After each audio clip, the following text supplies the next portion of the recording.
साल 2020 का फरवरी महीना पूरे देश में नागरिकता कानून के विरोध में आंदोलन चल रहे थे। खासकर मुस्लिम महिलाओं के द्वारा दिल्ली भर में प्रोटेस्ट की जा रही थी। ये प्रोटेस्ट पिछले 3 महीने से चल रहे थे।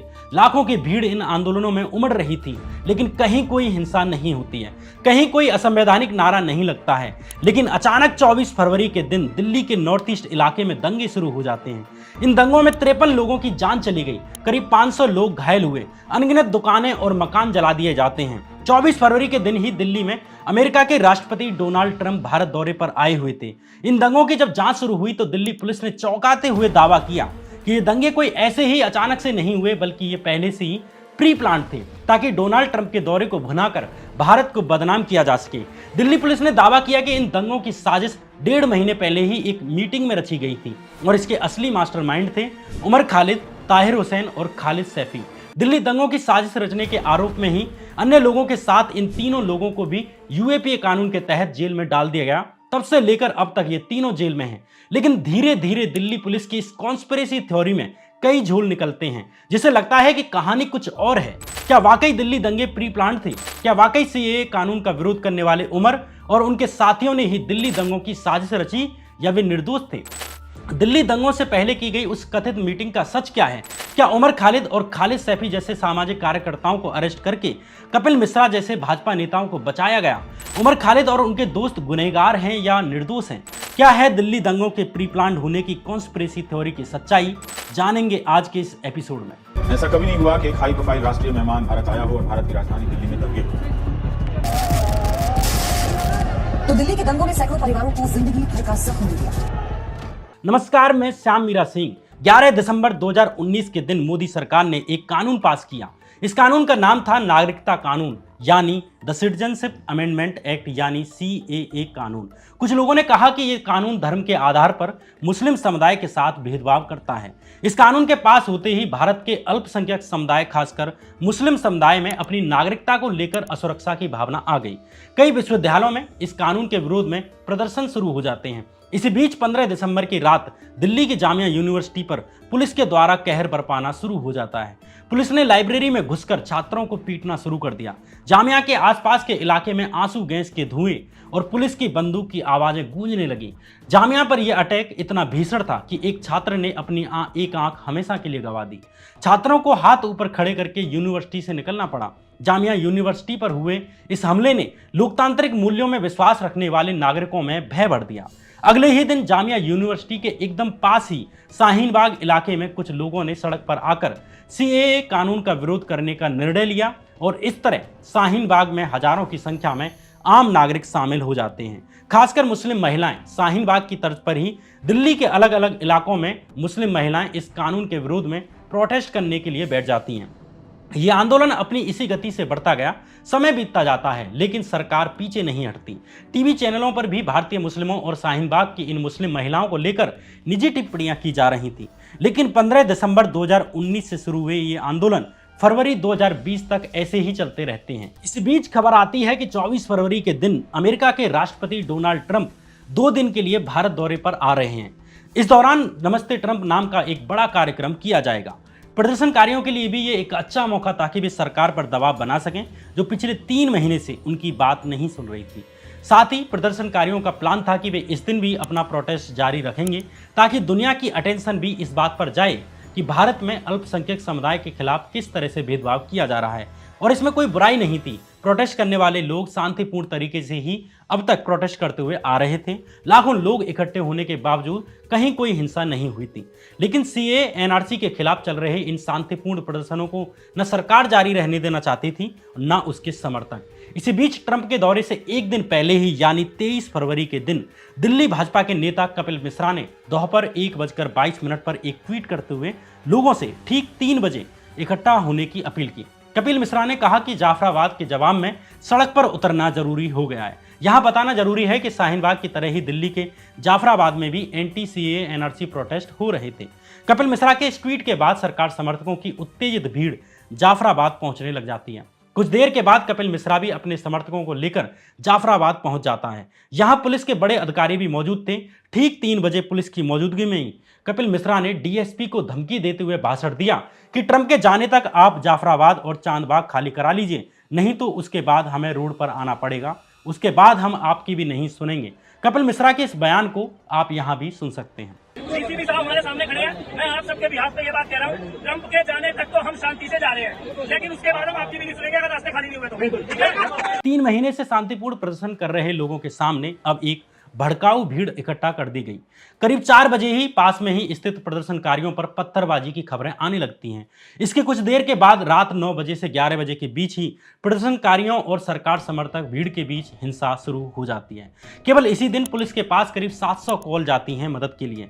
दुकानें जला दी गई, मोटरसाइकिलों में आग लगा दी जाती है। इसके बाद अगले दिन दोबारा भाजपा समर्थकों का गुट जाफराबाद क्षेत्र में धरना स्थल पर पहुंच जाता है और कहने लगे कि वे तभी हटेंगे जब तक कि सीए एनआरसी के विरोध में प्रदर्शन करने वाले लोग धरना स्थल खाली नहीं कर दें। इस तरह दोपहर होते होते नॉर्थ ईस्ट दिल्ली के अलग अलग इलाकों में दंगे शुरू हो जाते हैं। कपिल मिश्रा के बाद से ही शुरू हुआ ये सिलसिला अब दंगों में बदल चुका था, जो अगले 3 दिन तक यूं ही बेरोक टोक चलता रहता है। इन दंगों में कुल 53 लोगों की जान चली गई, जिनमें से 2/3 लोग मुस्लिम समुदाय से थे। 2020 में हुए इन दंगों में दोनों ही समुदाय के लोगों की हत्याएं हुई। दोनों ही तरफ के लोगों ने कोई कसर नहीं छोड़ी। जो जिस इलाके में मजबूत था उसने उस समुदाय ने उसी तरह से बर्ताव किया, लेकिन आंकड़े कहते हैं कि इसमें मुस्लिम समुदाय के लोगों की ज़्यादा हत्याएं हुई। दिल्ली पुलिस के ही आंकड़ों के अनुसार मरने वाले 52 लोगों में से 40 अकेले मुस्लिम समुदाय से थे और 12 हिंदू समुदाय से थे। 53 पीड़ित जिनकी मौत हुई थी वे दिल्ली पुलिस के कांस्टेबल थे। कुल मिलाकर दिल्ली पुलिस के ही आंकड़े कहते हैं कि इन दंगों में 77% मृतक मुस्लिम समुदाय से आते थे और जिन दुकानों और मकानों को जलाया गया था वे भी अधिकतर मुस्लिम समुदाय के लोगों की ही थी। दिल्ली पुलिस के ही द्वारा जारी किए गए दुकानों और मकानों के आंकड़े कहते हैं कि करीब 80% मुस्लिम समुदाय के लोगों की दुकानें और मकान थे। अगर आंकड़ों पर जाएं तो ये कहना मुश्किल नहीं है कि इस दंगों का अधिकतर भार मुस्लिम समुदाय ने ही सहा। कुछ निर्दोष हिंदू भी इस दंगे के शिकार बने, उनकी भी संपत्तियां जलाई गई। 24 फरवरी से 27 फरवरी तक चले इन दंगों के बाद पुलिसिया कार्रवाई का दौर शुरू होता है। दिल्ली दंगों के कोई 1.5 हफ्ते बाद यानी 6 मार्च 2020 के दिन दिल्ली पुलिस की क्राइम ब्रांच एक FIR दर्ज करती है। इसी बीच दिल्ली पुलिस दावा करती है कि नॉर्थ ईस्ट दिल्ली में हुए ये दंगे कोई अचानक नहीं हुए, बल्कि ये प्री प्लान्ड कॉन्स्पिरेसी के हिस्सा थे, यानी इन दंगों की पहले से ही साजिश रची गई थी। दिल्ली पुलिस ने दावा किया कि इन दंगों से पहले अलग अलग इलाकों में भड़काऊ भाषण दिए गए और लोगों से सड़कों पर उतरने और चक्का जाम करने की अपीलें की गई थी। और ये अपीलें अमेरिका के राष्ट्रपति डोनाल्ड ट्रंप के भारत दौरे के दौरान चक्का जाम करने के लिए की गई थी, ताकि इंटरनेशनल लेवल पर यह प्रचार किया जा सके कि भारत में अल्पसंख्यकों खासकर मुस्लिमों के साथ भेदभाव किया जा रहा है, उन्हें टारगेट किया जा रहा है। दिल्ली पुलिस के अनुसार कुछ लोगों ने प्लान किया कि दिल्ली की सड़कों पर महिलाओं और बच्चों को आगे किया जाए ताकि दिल्ली में दंगे किए जा सकें। इसलिए 23 फरवरी के दिन जाफराबाद मेट्रो स्टेशन के पास महिलाएं और बच्चे इकट्ठे हुए ताकि लोगों के लिए परेशानी खड़ी की जा सके, तनाव पैदा किया जा सके और अंत में दंगे भड़काए जा सकें। इसी दिन कुछ स्कूलों से अल्पसंख्यक समुदाय के बच्चों को भी लाया गया। दिल्ली पुलिस ने आरोप लगाया कि मौजपुर, करदमपुरी, जाफराबाद, चांदबाग और गोकुलपुरी, शिव विहार और अन्य क्षेत्रों में पहले से ही पेट्रोल बम और एसिड बम जैसी चीजें इकट्ठा की गई थी। एक तरह से दिल्ली पुलिस ने इन दंगों का जिम्मा अल्पसंख्यक समुदाय पर ही डाल दिया, जिसको इन दंगों का सबसे अधिक नुकसान सहना पड़ा था। दिल्ली पुलिस की इस प्री प्लान्ड वाली कॉन्स्पिरेसी थ्योरी पर विश्वास कर पाना इसलिए भी मुश्किल होता है कि आखिर अगर मुस्लिम समुदाय के कुछ लोगों ने पहले से ही इतनी बड़ी तैयारी कर रखी थी तो ये कैसे हो सकता है कि नुकसान हिंदू समुदाय के लोगों के बजाय मुस्लिम समुदाय को ही हो। अगर लॉजिक पर ही जाएं तो दिल्ली पुलिस की कॉन्स्पिरेसी वाली ये थ्योरी गले नहीं उतरती। ये दिल्ली पुलिस की अपनी कहानी है, जिस पर खुद पर खुले आरोप लगे कि उसने दंगों के वक्त दंगाइयों का साथ दिया। इस तरह की कई वीडियो भी वायरल हुई जहां देखा जा सकता है कि दिल्ली पुलिस दंगाइयों के पीछे खड़ी है और सपोर्ट कर रही है। दंगाई पत्थर बरसा रहे हैं, हिंसा कर रहे हैं, लेकिन दिल्ली पुलिस उन्हें रोकती नहीं है। दिल्ली दंगों के बाद दिल्ली पुलिस पर आरोप लगे कि दिल्ली पुलिस ने इन दंगों को प्री प्लान्ड बताने का खेल इसलिए रचा ताकि भाजपा नेता कपिल मिश्रा को बचाया जा सके, जिसके भड़काऊ भाषण के कुछ घंटों के भीतर ही दंगे शुरू हो गए थे। कपिल मिश्रा और अन्य सरकार समर्थक दंगाइयों को बचाने के लिए ही दिल्ली पुलिस इन दंगों को प्री प्लान्ड साजिश बताने की कहानी लेकर आई, ऐसे दिल्ली पुलिस पर आरोप लगे।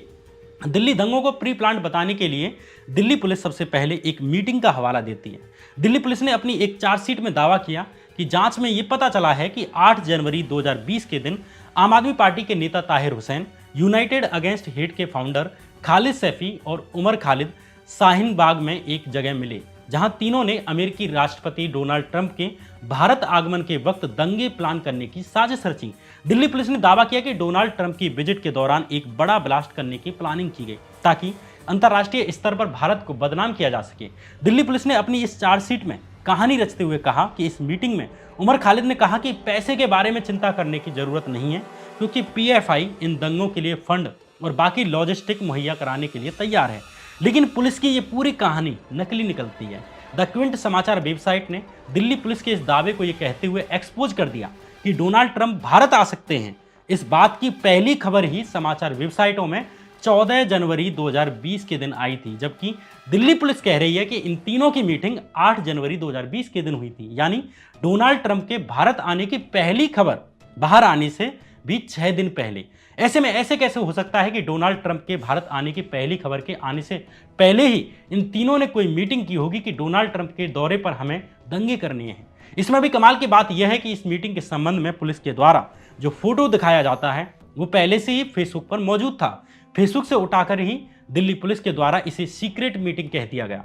द क्विंट की इस रिपोर्ट के आगे पुलिस का यह दावा झूठा पड़ जाता है, लेकिन इसके बाद दिल्ली पुलिस अपने ही दावे से पीछे हट जाती है और कहने लगती है कि डोनाल्ड ट्रंप के भारत दौरे के दौरान कुछ बड़ा करने की साजिश रचने वाली मीटिंग 8 जनवरी को ना होकर 16-17 जनवरी की रात रची गई थी। अब आपके मन में सवाल आ रहा होगा कि आखिर पुलिस को इस कथित मीटिंग के बारे में कैसे पता चला, और जब ये तीन लोग आपस में इतनी सीक्रेट मीटिंग कर रहे थे, यानी इतनी गुप्त और बड़ी साजिश रच रहे थे, तो इसके बारे में पुलिस को अब कैसे पता चला। इसे समझने के लिए यहाँ कैरवा मैगजीन की एक रिपोर्ट का जिक्र किया जा सकता है। कैरवा मैगजीन की रिपोर्ट का नाम है the flimsy case against Umar Khalid is a blueprint for the state's strategy against dissent. इस रिपोर्ट में पत्रकार सुदब्रत सेनगुप्ता बताते हैं कि किस तरह दिल्ली पुलिस ने मनगढ़ंत तरीके से तैयार किए गवाहों के बयानों को जस का तस फैक्ट बताकर पेश किया और कैसे उन्हीं बयानों को सनसनीखेज तरीके से मीडिया में चलाया गया। इस रिपोर्ट के अनुसार पुलिस पक्ष की तरफ से एक गवाह प्रस्तुत किया गया जिसने इस गुप्त मीटिंग के बारे में 2 बयान दिए। इस विटनेस ने बयान दिया कि उसने 8 जनवरी के दिन उमर खालिद, ताहिर हुसैन और खालिद सैफी को शाहीन बाग के पास ही एक बिल्डिंग में मिलते हुए देखा। मई 2020 में दिए अपने पहले बयान में इस गवाह ने कहा कि वो केवल बाहर खड़ा था, उसने तीनों को एक बिल्डिंग में जाते हुए देखा। लेकिन बाद में सितंबर 2020 में दिए अपने बयान में गवाह कहता है कि मैं बिल्डिंग के अंदर भी घुसा था और ट्रंप के भारत दौरे के दौरान एक बड़ा ब्लास्ट करने के प्लान को मैंने सुना भी था। एक तो खुद गवाह के 2 बयान सामने आ जाते हैं। एक में वो कहता है कि मैं बिल्डिंग के बाहर खड़ा था और तीनों को केवल अंदर जाते हुए देखा। दूसरे बयान में वो कहता है कि मैं बिल्डिंग के अंदर भी गया था और तीनों का इतना सीक्रेट प्लान भी सुन लिया। क्या इस बात पर यकीन किया जा सकता है? क्या कोई इतनी सीक्रेट मीटिंग करे और उसे कोई भी रैंडम आदमी सुन ले? इस बात पर कितना विश्वास किया जा सकता है, वो भी तब जब 8 जनवरी तक ट्रंप के आगामी भारत दौरे की कहीं कोई खबर नहीं थी। किसी मीडिया चैनल पर या कहीं सरकार की तरफ से भी कोई ऐसी न्यूज़ नहीं आई थी कि ट्रंप भारत आ भी सकते हैं। ये 13 तारीख की रात और 14 तारीख की सुबह खबर आती है कि अमेरिकी राष्ट्रपति डोनाल्ड ट्रंप शायद आने वाली फरवरी के लास्ट वीक में भारत आ सकते हैं। लेकिन कमाल की बात है कि दिल्ली पुलिस के इस कथित गवाह ने 8 जनवरी को ही सुन लिया कि ट्रंप के भारत यात्रा पर उमर खालिद, ताहिर हुसैन और खालिद सैफी एक कोई बड़ा ब्लास्ट कर सकते हैं। क्या ये तथ्य विश्वास करने योग्य है? क्या पुलिस की इस प्री प्लान्ड वाली कहानी पर विश्वास किया जा सकता है, या ये केवल निर्दोष लोगों को फंसाने और कपिल मिश्रा जैसे लोगों को बचाने के लिए गढ़ी एक कहानी है, ताकि कपिल मिश्रा जैसे लोगों को बचाया जा सके, जिसके द्वारा भीड़ इकट्ठी करने और भड़काऊ भाषण देने के बाद ही दंगे शुरू हुए थे। लेकिन यहाँ कमाल की बात यह है कि कपिल मिश्रा पर कोई कार्रवाई नहीं होती, उसे कोई जेल नहीं होती, उस पर कोई केस नहीं चलता। क्या उसे ही बचाने के लिए दिल्ली पुलिस ने दंगों को कपिल मिश्रा के भाषण के बाद होने की जगह इसे प्री प्लान्ड दंगे बताने की साजिश रची? ये एक महत्वपूर्ण सवाल है जो एक स्वतंत्र नागरिक के रूप में जरूर पूछा जाना चाहिए, क्योंकि दंगों को प्री प्लान्ड बताकर रची गई कहानी से न केवल निर्दोष एक्टिविस्टों को फंसाया गया, बल्कि जो लोग असली दंगाई थे उन्हें बचा लिया गया। लेकिन दिल्ली पुलिस की इस फिल्मी स्क्रिप्ट का पीक ये नहीं है, पीक तो अभी आगे आएगा। दिल्ली पुलिस दिल्ली दंगों को प्री प्लान्ड बताने के लिए उमर खालिद द्वारा 17 जनवरी के दिन दिए भाषण का भी जिक्र करती है। कमाल की बात यह है कि ये उमर खालिद ने दिल्ली में नहीं बल्कि महाराष्ट्र के अमरावती जिले में दिया। लेकिन दिल्ली पुलिस ने उमर खालिद के इस भाषण को दिल्ली दंगों के लिए जिम्मेदार माना। ऐसे में सवाल उठता है कि आखिर इस भाषण में ऐसा क्या है जिसे दिल्ली पुलिस ने दिल्ली दंगों का जिम्मेदार माना? उमर खालिद के 20 मिनट के लंबे भाषण में से कुछ सेकंड का पार्ट को एक सबूत के तौर पर पेश किया गया। इस वीडियो में उमर खालिद कहते हैं कि 24 तारीख को जब डोनाल्ड ट्रंप हिंदुस्तान आएंगे तो हम बताएंगे कि हिंदुस्तान के प्रधानमंत्री और हिंदुस्तान की सरकार हिंदुस्तान को बांटने का काम कर रही है। महात्मा गांधी के उसूलों की धज्जियां उड़ाई जा रही हैं और ये बताएंगे कि हिंदुस्तान की आवाम हिंदुस्तान के हुक्मरानों के खिलाफ लड़ रही है। हम तमाम लोग सड़कों पर उतर आएंगे, क्या आप लोग भी आएंगे? उमर खालिद के इस बयान को ही दिल्ली पुलिस ने इस तरह से जोड़ा कि पहले से ही ट्रंप के भारत दौरे पर सड़कों पर उतरने की प्लानिंग की गई थी, इसलिए ये दंगे प्री प्लान थे। लेकिन यहाँ अगर कॉमन लॉजिक से सोचा जाए तो प्रोटेस्ट करना एक अलग बात है। भारत के हर समुदाय, हर जाति ने ही सड़कों पर उतरकर अपनी अपनी बात रखी है, लेकिन दंगे कराना एक अलग बात है। सड़कों पर उतरने का एक आह्वान करना या एक कॉमन स्टेटमेंट देना कोई भड़काऊ बयान नहीं कहा जा सकता। वो भी दिल्ली में नहीं दिया गया बल्कि अमरावती में दिया गया। लेकिन क्या वाकई में उमर ने सड़कों पर उतरकर दंगे करने के लिए कहा था? और नहीं कहा था तो सड़कों पर उतरने के बयान से उमर का क्या मतलब था? इस बात को अच्छे से समझने के लिए अमरावती में ही उमर खालिद के द्वारा दिए गए पूरे स्पीच को सुनना चाहिए। चूंकि पूरा स्पीच 20 मिनट का है, इसलिए हम उस हिस्से को ही यहाँ पर डिस्कस करेंगे जिसमें उमर बताता है कि हमें प्रोटेस्ट कैसे करनी चाहिए। इस स्पीच की शुरुआत में ही उमर खालिद गांधी के आंदोलनों का जिक्र करते हैं कि कैसे गांधी ने सबने अवज्ञा आंदोलन चलाई, यानी सिविल डिसोबीडियंस मूवमेंट का तरीका सिखाया, जिसमें शांतिपूर्ण तरीके से सरकार का विरोध किया जाता है। उसी तरह हमें आज अपनी बात रखनी है। अपने इस स्पीच की 10वीं मिनट के बाद उमर खालिद कहते हैं कि अगर हमारे संविधान पर, हमारे देश के लोकतंत्र पर, जिसे हमारे देश के स्वतंत्रता सेनानियों ने कमाया, अगर उस पर कोई आंच आएगी तो हम कोई भी कुर्बानी देने के लिए तैयार हैं। अगर लाठियां बरसानी हैं तो बरसाइए, गोलियां चलानी हैं तो चलाइए, जेलों में डालना है तो डालिए, हम कुर्बानी देने के लिए तैयार हैं। हम हिंसा का जवाब हिंसा से नहीं देंगे, हम नफरत का जवाब नफरत से नहीं देंगे। अगर वे नफरतें फैलाएंगे तो हम उसका जवाब प्यार से देंगे। अगर वे डंडा चलाएंगे तो हम तिरंगा उठाकर लहराएंगे। अगर वे गोलियां चलाएंगे तो हम संविधान को हाथ में लेकर अपने हाथ को बुलंद करेंगे। अगर वो जेल में डालेंगे तो सारे जहां से अच्छा हिंदुस्तान हमारा गाते गाते जेल में चले जाएंगे, लेकिन इस देश को आपको बर्बाद करने नहीं देंगे। हम हिंसा का जवाब हिंसा से नहीं देंगे, हम नफरत का जवाब नफरत से नहीं देंगे। अगर वो नफरतें फैलाएंगे तो हम उसका जवाब प्यार से देंगे। अगर वो डंडा चलाएंगे तो हम तिरंगा उठा के लहराएंगे। अगर वो गोली चलाएंगे तो हम संविधान को हाथ में लेकर अपने हाथ को बुलंद करेंगे। अगर वो जेल में डालेंगे तो सारे जहां से अच्छा हिंदुस्तान हमारा गाते गाते हंसते हंसते जेल चले जाएंगे, लेकिन इस देश को आपको बर्बाद करने नहीं देंगे। अब सवाल ये उठता है कि यह भाषण कहां से हिंसक लगता है, कहां से भड़काऊ लगता है और कहां से ये दिल्ली दंगों के लिए जिम्मेदार माना जा सकता है। लेकिन कमाल की बात यह है कि दिल्ली पुलिस ने उमर के अमरावती वाले भाषण के इस हिस्से के बारे में कुछ नहीं बताया कि क्या उमर ने सड़कों पर उतरने के लिए बोला, वो दंगे करने के लिए बोला या संवैधानिक तरीके से अपना विरोध दर्ज कराने के लिए कहा। दिल्ली पुलिस ने सिर्फ कुछ सेकंड के वीडियो को निकाला और दिल्ली दंगों के लिए जिम्मेदार ठहरा दिया। अगर इसके पूरे स्पीच को पुलिस आधार बनाती तो पुलिस की दंगों के प्री प्लान्ड होने की कहानी फुस हो जाती, क्योंकि इस स्पीच में कुछ भी आतंकी गतिविधि जैसा नहीं था। यहाँ भी इंटरेस्टिंग बात यह है कि उमर खालिद के वकील ने इस पर कहा कि ये वीडियो सबसे पहले रिपब्लिक टीवी ने चलाई, जिसे भाजपा आईटी सेल के हेड अमित मालवीय ने आउट ऑफ कॉन्टेक्स्ट एडिट करके ट्विटर पर डाल दिया। अगर वे पूरी वीडियो डालते तो ऐसा कोई केस बन ही नहीं पाता। अब इससे अंदाजा लगाया जा सकता है कि कितनी निष्पक्षता के साथ दिल्ली पुलिस जांच कर रही है। अगर थोड़ी सी भी निष्पक्षता होती तो इस स्पीच को इस तरह भ्रामक और बचकाने तरीके से इंटरप्रेट नहीं किया जाता। आखिर दिल्ली पुलिस अगर न्याय और निष्पक्षता में विश्वास करती है तो उसने उमर खालिद के इस स्पीच को इस तरह से आधा अधूरा और तोड़ मरोड़ कर पेश नहीं किया होता। ऐसे लगता है जैसे दिल्ली पुलिस की पूरी कोशिश इस बात की रही है कि कैसे भी दिल्ली दंगों को प्री प्लान्ड साबित कर दिया जाए, कैसे भी साबित कर दिया जाए कि दिल्ली दंगों की तो पहले से ही साजिश रची गई थी ताकि भाजपा नेता कपिल मिश्रा जैसे लोगों को बचाया जा सके। दिल्ली पुलिस सीए एनआरसी के विरुद्ध हो रहे प्रोटेस्ट को ही दिल्ली दंगों की पटकथा के रूप में दिखाने की कोशिश कर रही है। दिल्ली पुलिस एंटी सीए आंदोलनों से जुड़े ग्रुप, भाषणों, मीटिंग और स्ट्रेटजी को ही दंगों से जोड़ देती है, जबकि आंदोलन और दंगे दोनों अलग अलग पहलू हैं। दंगे आंदोलनों के सामने खड़ी की गई उत्तेजित भीड़ का परिणाम थे जो कपिल मिश्रा जैसे लोगों ने खड़ी की थी। अन्यथा पूरे देश में लाखों लोगों ने 3 महीने तक शांतिपूर्ण तरीके से प्रोटेस्ट किए। कभी कोई हिंसा नहीं हुई, कभी किसी एक आदमी को कोई चोट नहीं पहुंचाई गई, कभी भी एक नेता, एक छात्र ने हिंदू समुदाय को लेकर एक सांप्रदायिक टिप्पणी नहीं की। फिर कपिल मिश्रा के नेतृत्व में आई दंगाई भीड़ के बाद ही दंगे क्यों भड़की? ये देश सबका है, हिंदुओं का भी है, मुसलमानों का भी है, ब्राह्मणों का भी है, दलितों का भी है, भाजपाइयों का भी है, समाजवादियों का भी है। अगर किसी समुदाय को लगता है कि कोई कानून या सरकार की कोई नीति उनके हितों के खिलाफ है या उनके साथ भेदभाव है तो वे इसके विरोध में प्रोटेस्ट कर सकते हैं। सरकार को कानून बनाने का अधिकार है तो उस कानून के विरोध में शांतिपूर्ण तरीके से विरोध कराने का अधिकार नागरिकों को भी है। अगर किसी ने कोई सड़क जाम की, पार्क जाम किया, ये सरकार और पुलिस का काम है कि वो उससे निपटे।